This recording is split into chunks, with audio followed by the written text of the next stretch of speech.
తెలంగాణ నీల మంత్రి ఉత్తమ్ కుమార్ రెడ్డి సారు నిన్న ప్రజాప్రతినిధులందరినీ కూర్చునబెట్టి బనకచెర్ల ప్రాజెక్టు మీద పవర్ పాయింట్ ప్రజెంటేషన్ ఇచ్చిండు కదా.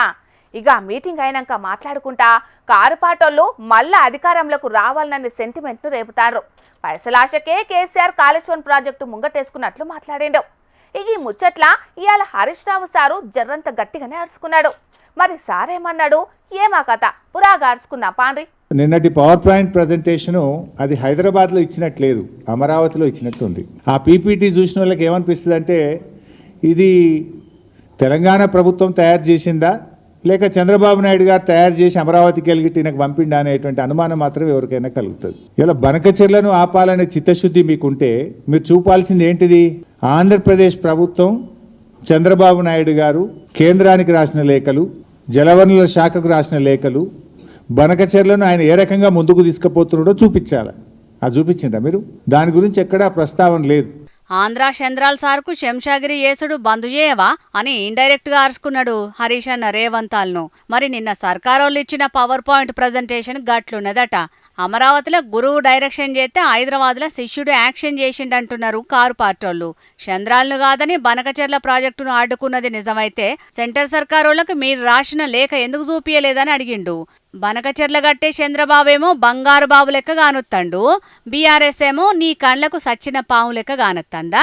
సచ్చిన పామే అనుకుంటే మా పార్టీని మా పార్టీ పెద్దను తలుసుకొని నిద్రలో ఎందుకు ఉలిక్కిపడుతున్నావు అని కర్రు గాల్చి వాత పెట్టిండు హరీష్ అన్న. జూలై 6, 2024 ఏమో రేవంత్ రెడ్డి, సెప్టెంబర్ 13, 2024 ఏమో ఉత్తమ్ కుమార్ రెడ్డి. కరెక్ట్గా మీరు డేట్లు చూస్తే దాని తర్వాత ఇదే క్రమంలో నవంబర్ 15, 2024 నాడు ఆంధ్రప్రదేశ్ ముఖ్యమంత్రి చంద్రబాబు నాయుడు గారు ఇది నిర్మలా సీతారామన్ గారికి లెటర్ రాసింది. మీరు కలవంగానే లైన్ చూడండి.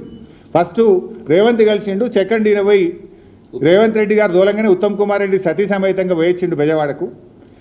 ఈయన సెప్టెంబర్లో పోగానే నవంబర్ నెలలో మన చంద్రబాబు నాయుడు గారు నిర్మలా సీతారామన్కు గోదావరి బనకచెర్ల ప్రాజెక్టుకు డబ్బులు ఇవ్వండి అని చెప్పి రాశాడు. జూలై 2024లో ప్రజాభవన్లో ఏమంట సీఎం చంద్రాలు సారు రేవంతాలు మీటింగ్ అయినరో అటెంక రోజునే బనకచెర్ల ప్రాజెక్టు పనులు షాలైనాయట. అంటే మొత్తం కేసీఆరే చేసిండని రేవంతాల్ సార్ అంటాడు కదా. లేదు, మొత్తం రేవంతాలే చేసిండని ఆధారాలతోటి అన్నట్టుగా క్లారిటీ ఇచ్చిండు హరీష్ అన్న. అటెంక ఉత్తమ్ సార్ కూడా ఇంటామతోటి కలిసిపోయి బెజవాడలో బడ్జిల్ది నచ్చిండట. రేవంతాల్ సారే ఉత్తమ్ సార్ను దోలినట్టు చెప్తాండు.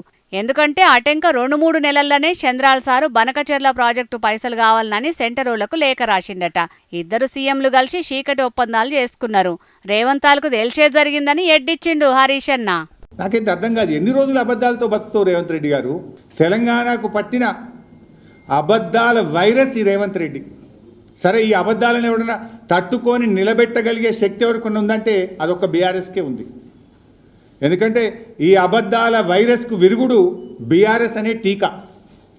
బీఆర్ఎస్ అనే టీకానే రేవంత్ రెడ్డి అబద్ధాలను చీల్చి చెండాడుతుంది, రేవంత్ రెడ్డిని ముద్దాయిగా నిలబెడుతుంది. తెలంగాణ హక్కులు కాపాడగలిగేది ఒక బీఆర్ఎస్ మాత్రమే. గదన్నట్టు తెలంగాణకు వైరస్ పట్టింది, దానికి టీకా ఏదన్నా ఉన్నదా అంటే గది బీఆర్ఎస్ ఏనన్నాడు. అంటే కారు రాకపోతే తెలంగాణ పబ్లిక్ బతుకులు ఆగమే అన్నట్టు చెప్పిండు. నీకు బేసిన్ల గురించి మినిమం అవగాహన లేదు. దేవాదులు ఏ బేసిన్లో ఉందంటావు, బంకచెర్ల యాడు ఉందంటావు. బాసన్ల గురించి తెలిసినంత ఈజీ కాదు బేసిన్ల గురించి తెలుసుకోవడం. రేవంత్ రెడ్డి గారు నాడు బాబు కోసం బ్యాగులు మోసి బ్యాగ్ మ్యాన్గా పేరు తెచ్చుకున్నావు. నేడు అదే బాబు కోసం బంకచెర్ల కోసం బొంకు మ్యాన్గా మారిపోయినావు. నువ్వు బొంకుతా ఉన్నావు అన్నీ. గిట్లా బాసాన్లకు బేసిన్లకు తేడా తెలియదనుకుంటా సీఎం రేవంతాలు గాలి ఎంత తీయాలనో అంత తీసిండు హరీష్ అన్న. బనకచెర్లకు అనుమతి ఇయ్యమని ఓ పక్క సెంటర్ సర్కారోళ్ళు చెప్పినాక కూడా నిన్నీయాల గట్టిగానే అనుకున్నారు అధికార ఎగస్ పార్టీలు. మరి ఇంతటితోటి లొల్లి ఒడిచినట్టేనా లేదా చూడాలిగా.